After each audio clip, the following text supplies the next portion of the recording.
Bonjour et bienvenue à tous sur i24 News. Vous regardez sur le web au programme. Aujourd'hui, on parlera de Barack Obama et de son discours d'ouverture de la White House Demo. On fera comme toutes les semaines notre tour des startups avec Sarah Koskiewicz. On vous proposera un tutoriel pour créer des hologrammes avec vos smartphones. On vous montrera Grava, la petite caméra qui revient au devant de la scène. Et on terminera comme tous les jours avec ces vidéos qui buzzent sur Internet. Le président Barack Obama a célébré son anniversaire d'une façon inhabituelle. En effet, il en a profité pour accueillir le tout premier jour de la White House Demo.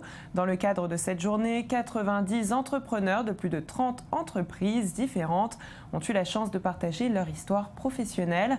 Au cours de ces échanges, Barack Obama a déclaré que l'Amérique était l'endroit qui abritait le plus grand nombre d'entreprises high-tech dans le monde, mais que malheureusement tout le monde n'avait pas la chance de pouvoir poursuivre son rêve, pointant du doigt la difficulté pour les femmes et les minorités dans ce secteur, ainsi que la difficulté à pouvoir bien évidemment financer ce genre de projet.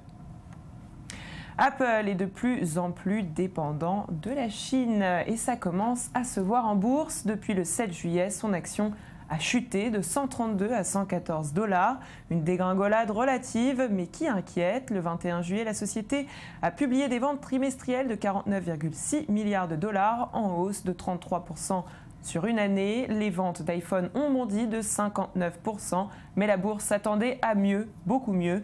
D'après le cabinet d'études Canalys, Apple vient d'ailleurs de perdre sa place de leader du marché des smartphones au profit de deux acteurs locaux, Huawei et Xiaomi.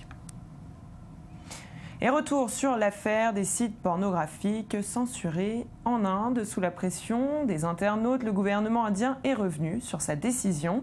Du coup, les sites interdits d'accès depuis ce week-end devraient être remis en ligne, à condition qu'ils ne contiennent pas de pédopornographie.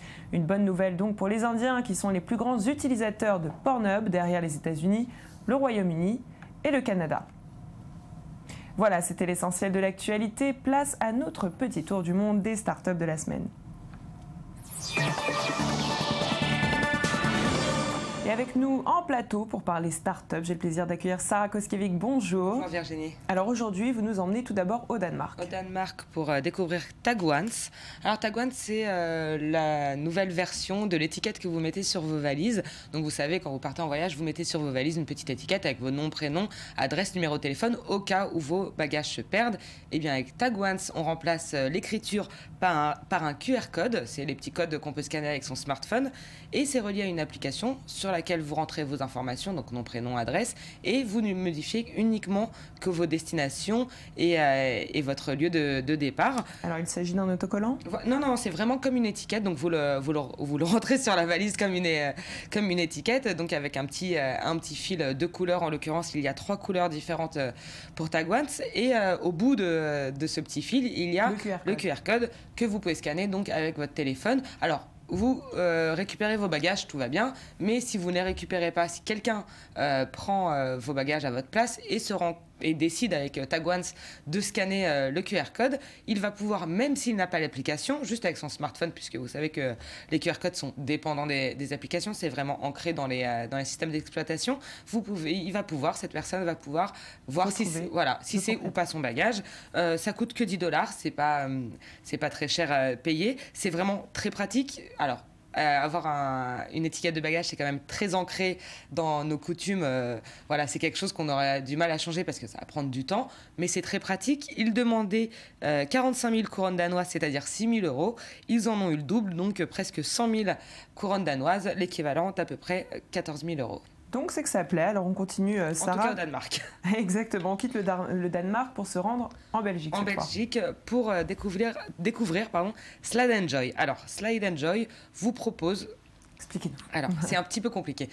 Certains corps de métier ou certains utilisateurs d'ordinateurs aiment avoir plusieurs écrans en phase 2. Ce qui n'est possible que quand on a un ordinateur à la maison, puisque l'ordinateur portable ne permet pas d'avoir plusieurs écrans. C'est tout l'intérêt de la portabilité. Et bien maintenant, avec Slide & Joy, vous allez pouvoir, grâce à un système d'aimant derrière votre écran d'ordinateur portable, de mettre un ou deux écrans derrière et les faire coulisser pour avoir 2 ou 3 écrans. Donc c'est génial. Voilà, on le voit sur les images. Alors évidemment, ça a un coût. On va tout de suite en parler parce qu'il faut être très clair là-dessus. Un écran seul coûtera 200 €. Un modèle double écran, puisque ça vient donc soit solo, soit par 2, ça coûtera au moins 300 €.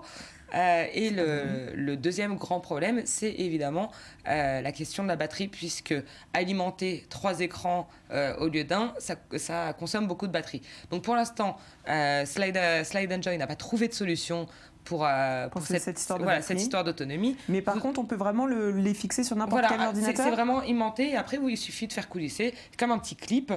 Vous avez le choix entre 13, 15 ou 17 pouces, comme le veut la norme des écrans. Des écrans qu'on trouve en ce moment dans le commerce. Voilà. Vous pouvez également connecter le reste de l'ordinateur avec une prise USB. Et puis voilà, alors au-delà de la question de l'autonomie et du prix, le prix, tout a un coût, mais l'autonomie, en tout cas, Slide & Show promet que s'il récolte énormément de fonds sur Kickstarter, ce qui est en train de se passer, s'ils récoltent énormément de fonds, ils pourront travailler sur cette question d'autonomie et rendre Slide & Show bien plus performant. C'est une campagne évidemment Kickstarter. Slide & Show est disponible sur Windows et Mac, d'ores et déjà. Ils sont en train de travailler à une version Linux, qui est un petit peu moins connue, mais qui existe toujours. Ils voulaient 300 000 €.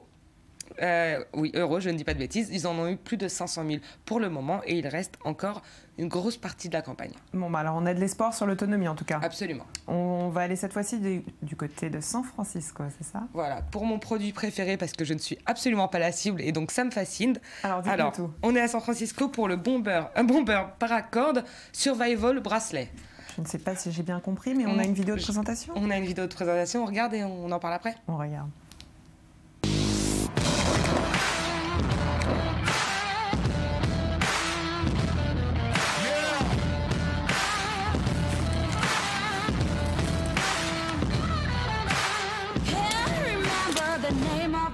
Too much shit in my head. I'm a rolling thunder. Can't remember a thing that he said, not a thing I regret. I'm a rolling thunder.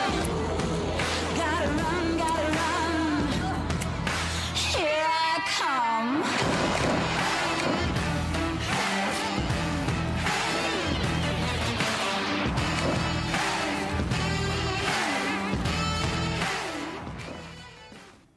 Bon alors Sarah, vous m'avez dit que c'était quand même votre invention préférée. C'est mon invention préférée parce que je n'en ai absolument aucune utilité, mais beaucoup de gens dans le monde en ont. Alors, pour faire un petit historique de la compagnie Bomber & Co. qui développe ce projet, c'est la compagnie qui avait sorti il y a quelques années un sac qui s'appelait Bomber Barrel, sur Kickstarter également, qui est le sac qui a eu le plus de fonds, qui a récolté le plus de fonds sur Kickstarter. Ça à quoi ce sac? C'était un sac pour les randonnées. C'était un sac très résistant. Bon, c'était un sac très résistant qui avait récolté plus de 500 000 €. Aujourd'hui, c'est leur deuxième produit. Ils proposent ce produit qui est que vous pouvez mettre soit en mousqueton pour la randonnée ou pour vos clés, soit en bracelet. Alors, il est fait en paracorde.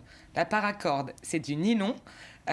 Qui est utilisé par les randonneurs ou par les gens qui font de l'escalade aussi, voilà, ou de l'escalade. Vous pouvez l'utiliser par exemple si vous cassez vos lacets ou bien pour attacher des choses ensemble, pour attacher du bois ensemble. Mais celui-ci, ce produit en l'occurrence, vous permet de faire du feu. Et c'est ça qui est génial puisque la fermeture est en silex. Donc on se retrouve à la préhistoire. À la préhistoire, carrément. À la préhistoire, où vous frottez votre bracelet en nylon contre sa fermeture, ça crée une étincelle, vous récoltez votre bois et vous avez du feu. Mais je trouve c'est marrant, finalement, c'est la technologie qui se sert de la préhistoire. Absolument, et je trouve ça fascinant. D'abord parce qu'ils sont en passe également de faire un carton sur Kickstarter puisqu'ils ont demandé 10 000 € et qu'ils en ont déjà 400 000. Donc c'est quand même mal. Ça coûtera 15 $, donc c'est pas quand même très cher. Et en plus, je trouve esthétique. Alors bon, c'est pas le plus joli bracelet qu'on trouve sur le marché. Ça peut le faire, hein. Mais récupéré par une marque de luxe, on sait pas ce que ça pourrait complètement. Avec le fermoir en silex, c'est quand même super joli. Je trouve ça fascinant que ça soit aussi ingénieux et aussi utile. Alors voilà, vous et moi, on n'est peut-être pas la cible, mais il y a des gens qui font de la rando en permanence ou qui partent en voyage de 3 mois en Thaïlande. Voilà. Oui, voilà, si vous avez un briquet, c'est quand même plus pratique. Mais voilà, c'est un carton sur Kickstarter. Il est hyper pratique, ça sert à tout. Vous pouvez défaire le bracelet pour utiliser la paracorde si vous avez un problème pendant votre randonnée. C'est fascinant. Et avec tout ça, si vous n'avez pas de briquet ou si vos allumettes sont mouillées, vous pouvez faire du feu. Eh bien, magnifique. Merci beaucoup, Sarah, pour toutes ces informations. Restez avec nous parce qu'on continue à parler high-tech avec de très, très belles astuces.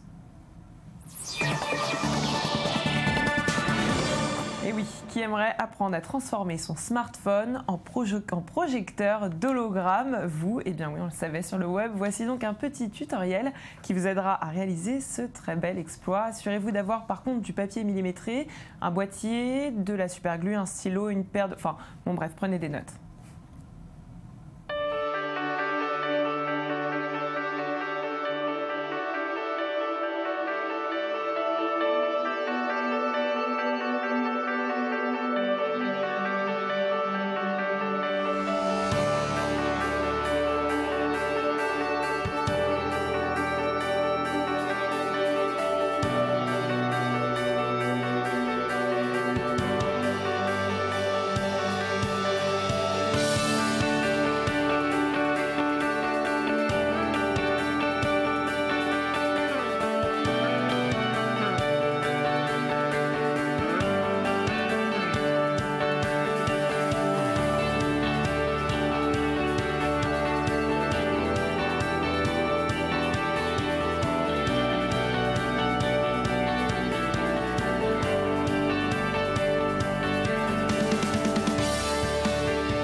Et on continue avec une autre révolution. L'agence américaine des médicaments FDA a donné son feu vert au premier comprimé fabriqué avec une imprimante 3D. C'est l'annonce faite par le laboratoire Aprecia Pharmaceutical qui produit ces comprimés solubles pour traiter les crises d'épilepsie.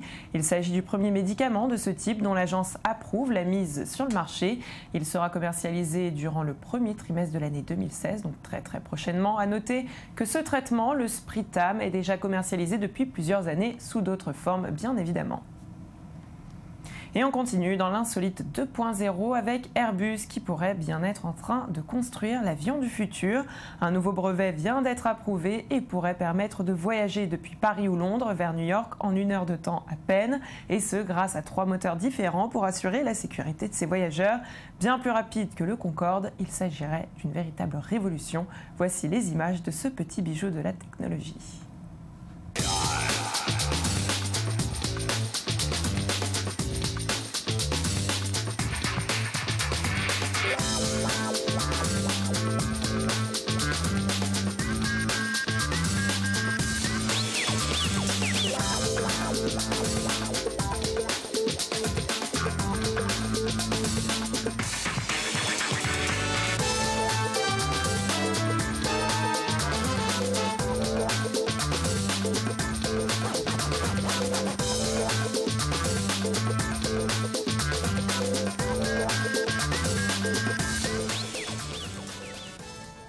Et puis on reste dans les airs avec une invention qui risque de vous plaire. Après les accoudoirs et le gadget pour faire la sieste lors de vos voyages dans les cieux, voici venue l'heure du Air Hook.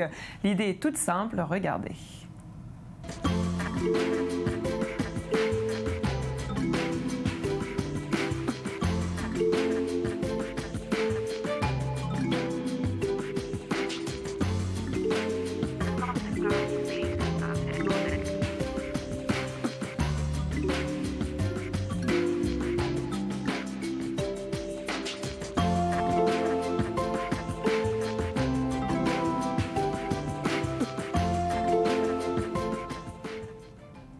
Avec un Kickstarter financé à plus de 70 000 $ pour 15 000 demandés, la société a pu sereinement envisager le futur et cet objet sera disponible dès le mois de septembre. Et Grava, ou le retour de nos petites caméras que vous pourrez aussi emporter dans vos avions.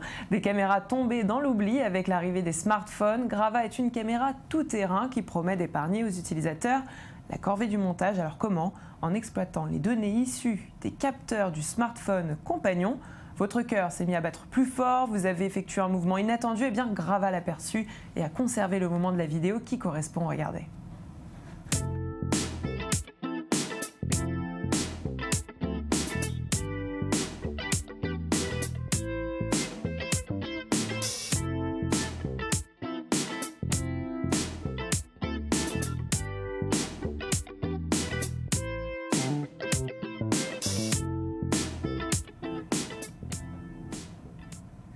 Et sur le web, c'est terminé pour aujourd'hui. Merci de nous avoir suivis. Vous pouvez nous retrouver sur notre page facebook.com/sur le web, le mag Actu. On va se quitter en musique avec Lucie, Elisa et Juliette et un véritable mash-up des tubes de l'été 2015. À très bientôt.